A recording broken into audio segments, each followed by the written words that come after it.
Deuxième partie de Sortez-moi de là, toujours avec mon invité d'honneur, c'est Romain Braque, producteur et organisateur de la Perche Comedy Club. Ça aura lieu vendredi soir à partir de 20h30 à la salle des concerts. On va en parler longuement dans la dernière partie de l'émission. Toujours avec le maire de la semaine, c'est Nathalie Morgan, maire de Parigné-l'Évêque. Et je vous propose une petite balade, madame le maire, vous êtes d'accord? Avec Pascal Mariette, on y va.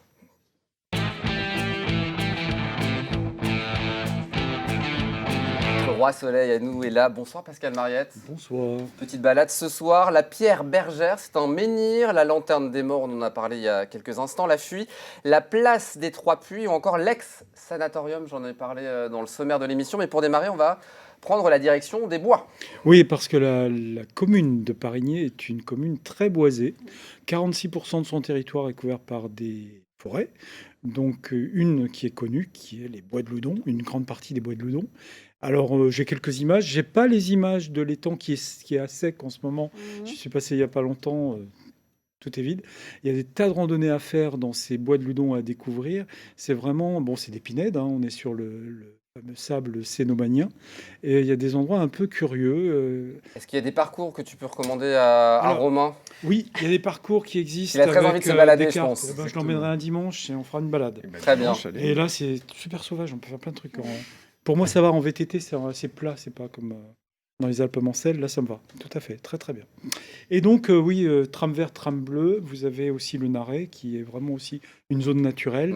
Et puis, qu'est-ce qu'on peut dire d'autre sur la commune? Il y a des SNIEF, des zones naturelles d'intérêt floristique. Bref, on peut se balader, il y a plein de balades à faire. Romain, Voilà. on va noter tout ça et vous allez partir avec Pascal Mariette en dimanche apparemment, puisque vous êtes invité le Et dimanche. on respecte Alors que la monsieur est nature. retraité, hein, ça peut être tout le temps maintenant. Ah, tous les jours. Et donc, on respecte la nature toujours, je le répète. Et donc, ces bois, on y trouve un menhir. Mais oui, alors je ne savais pas, la pierre bergère. Alors, malheureusement, il y a eu un petit accident il y a plus d'une dizaine d'années. Il y a un camion qui est reculé. Donc là, vous l'avez en photo, état initial. Et malheureusement, un camion l'a un peu bousculé. Et ce menhir est protégé maintenant par une petite protection. Mais ce menhir a une petite légende qui s'appelle la pierre bergère. Alors, c'est un peu comme à Écomois. Les soirs de Noël, au solstice d'hiver, et ben, il paraît que ça tourne encore? Ça tourne. Comme avec moi, ouais. Le menhir tourne. Alors, pareil, on pourra aller voir. Madame le maire, est-ce que vous avez vu le menhir tourner? Non, je n'ai pas vu. Alors, j'ai peut-être des écrits de Monsieur Verdier, qui est un historien. Grand patoisin qu'on aime beaucoup. Voilà. Donc, c'est quoi, c'est le soir de Noël, c'est ça? Le soir de Noël. Bon, allez, on va prendre rendez-vous, Romain, le 24 décembre prochain. Décidément. Du côté de Parigné-l'Évêque. Mais pour le trouver, c'est assez simple. Ah oui, c'est pas trop. Oui, allez. On va dire que c'est un peu compliqué quand même. Il n'est pas très bel. Donc, il faut un peu chercher. Donc, prenez les circuits de randonnée qui existent. D'accord. Voilà. Vous prenez un Pascal Mariette avec vous pour le trouver. La lanterne des morts, alors c'est pas un musée de l'horreur. C'est assez rare puisque on est sur un ancien cimetière, puisqu'on sait qu'à l'époque mérovingienne, il y avait des tombes. On a trouvé en 1870 3 tombes mérovingiennes au pied de la lanterne. Et la lanterne, elle, serait du XIe siècle. Tandis que la chapelle, elle, aurait été construite au XVIIe siècle. Cette lanterne, c'est pour signaler un cimetière. Alors, des lanternes des morts, moi, je ne connais pas beaucoup dans la Sarthe. J'en connais, par exemple, à Oléron. Par exemple, il y a de très belles lanternes sur l'île de Léron. Il y en a d'autres en Sarthe? Parce que c'est la première fois dont tu m'en parles. Oui, c'est vrai. Ouais. Je ne connais pas. Peut-être dans certains cimetières. Et c'était quoi l'utilité de signaler qu'il y avait un... Oui, on faisait brûler une lanterne. D'accord. En plus, on est sur une petite butte, donc c'était signalé depuis très très loin, peut-être pour les voyageurs aussi, un respect de l'inhumation qui se trouve. Donc la lanterne des morts à découvrir. Voilà. Bien entretenue? Bien entretenu, et c'est un monument historique qui est inscrit au monument historique depuis 1926, presque 100 ans. Voilà, 100 ans. À découvrir du coup. À découvrir. La fuite. Oui, je voulais en parler parce que c'est vraiment un effort communal. C'est une très très belle restauration. Il y a un lotissement qui s'est fait à côté. Il y avait le risque que, évidemment, cette fuite dérange. C'est un pigeonnier, tout simplement, et qui a été très très bien restauré par la Fondation du patrimoine, avec l'aide de la Fondation du patrimoine. Alors on voit les petits trous de boulin où allaient les pigeons, hein, et vraiment, on est sur un très bel édifice. Moi, j'aime bien signaler quand les communes restaurent leur patrimoine vernaculaire. Voilà. Et bien là, allez voir. Très bien. On le voit d'ailleurs, il est dessiné sur la pochette que vous avez présentée. Ah mais oui, très bien, regardez. Avec le héron, et vous avez la fuite à côté. La tour Javron, on appelle, nous. En fait. Oui. Voilà, c'est ça. Voilà pour cette belle découverte grâce à Pascal Mariette. La place des Trois Puits. Oui, alors la disposition parcellaire, avant il y avait des terrains, c'était séparé, et surtout la commune a acheté et fait une place un petit peu plus haut que la partie plus ancienne du bourg. Et cette place, ils ont laissé les 3 puits. Ça aussi, c'est un respect du patrimoine. Alors, il y a un premier ça rend puits. heureux Pascal Mariette, faut le savoir. Parce qu'on respecte ce qu'ont fait les anciens. Et je trouve ça bien. On n'est pas obligé de tout bousiller, tout casser, tout arracher. Bon, bref. Il y a ce puits. La place a été réaménagée dernièrement, d'ailleurs, un très bel aménagement. Attends, il y a un puits sous une porte. Et regardez, ce puits-là, oui, on a construit la maison au-dessus et autour.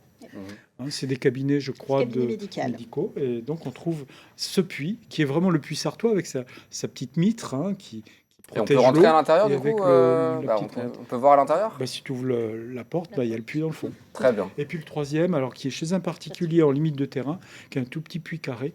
Et donc, c'est assez amusant. On a la présence de ces puits.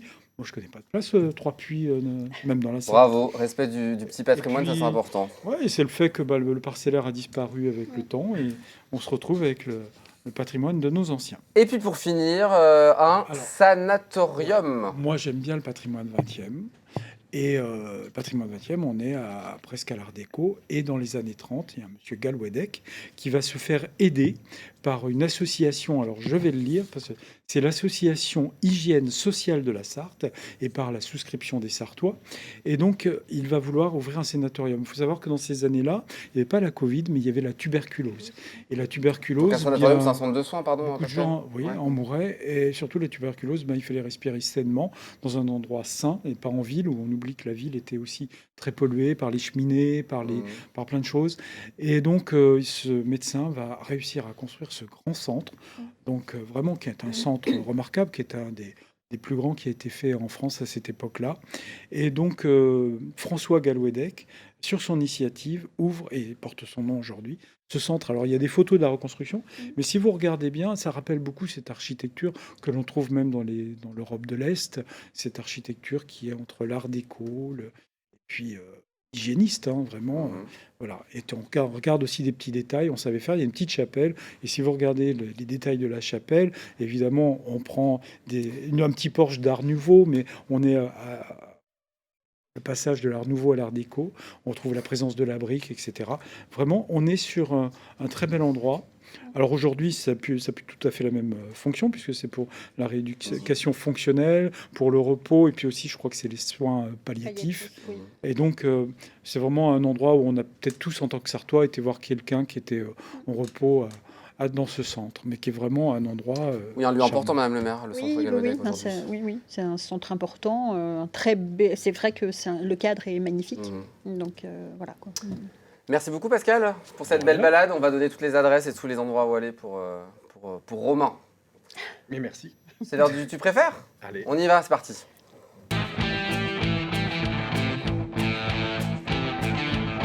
Je vous laisse être co-animateur. Vous allez prendre les pleins pouvoirs de cette émission. Des petites questions à Madame le maire. Vous nous dites ce que vous préférez. Vous acceptez que je vous tutoie? Ah oui, on tutoie normalement. Oui. Très bien. Et par votre prénom? Je peux aussi? Alors, Nathalie. Tu préfères la mer ou la montagne? La mer. Tu préfères la ville ou la campagne? La campagne. L'automne ou l'hiver? L'automne, pour les couleurs. La lecture ou la musique? La lecture. Le vélo ou la marche à pied? Le vélo. La voiture ou le train? La voiture. La maison ou la mairie? Oh, voilà, c'est compliqué. C'est la même chose. Non, je ne dors pas à la mairie. Donc la maison. Comment dire, la maison, forcément, c'est ce qui nous permet de nous ressourcer pour la mairie. Puis la mairie, c'est un peu la maison commune aussi, en même temps. C'est ça, oui. C'est ça.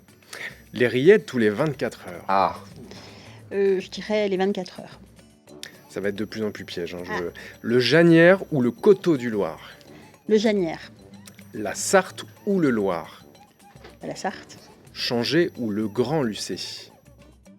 Le Grand Lucé. Donc vous fâchez avec changer, c'est bien, bravo. Karting ou tapis de jeu?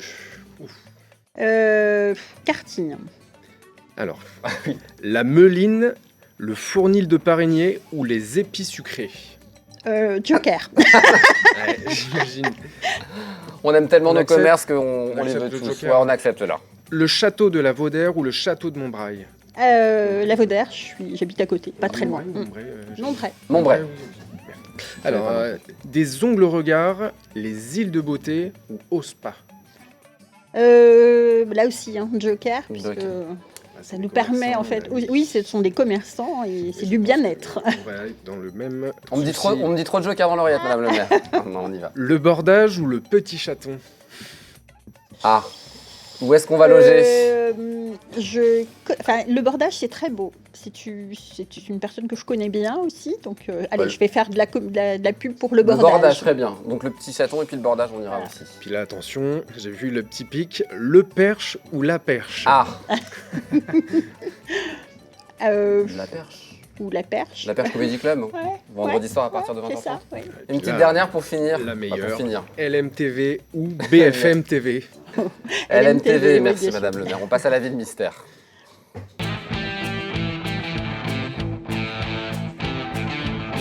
Et merci Romain d'avoir joué ce rôle de co-animateur parfaitement. La ville mystère, vous allez aider nos téléspectateurs à trouver la commune dont je recevrai le maire la semaine prochaine pour cela différents indices. Le téléspectateur qui aura la bonne réponse repartira avec des petits cadeaux. Est-ce qu'il reste des cadeaux? Parce que vous avez tout donné à Romain, non? Non, il reste des cadeaux. Donc le petit sac, évidemment. Et toujours les petits petits gâteaux. biscuits. On y va, Pascal Mariette? Voilà, on se tait, on met le doigt devant la bouche, ce qu'il est au courant. Premier indice, ma ville mystère est située à 21 km 200 de Parigny-l'Évêque via la départementale 304. Romain? Oui. Allez, une charade. Attention, une charade de physique-chimie ce soir. Vous étiez bon physique-chimie? On va le voir. Non. Mon premier est l'action qui se produit sur un objet de fer en contact sur une longue période avec l'eau. Alors, La suite, ça va être... Ok, alors la deuxième. Mon deuxième désigne un atome ou une molécule portant une charge électrique parce que son nombre d'électrons est différent de son nombre de protons.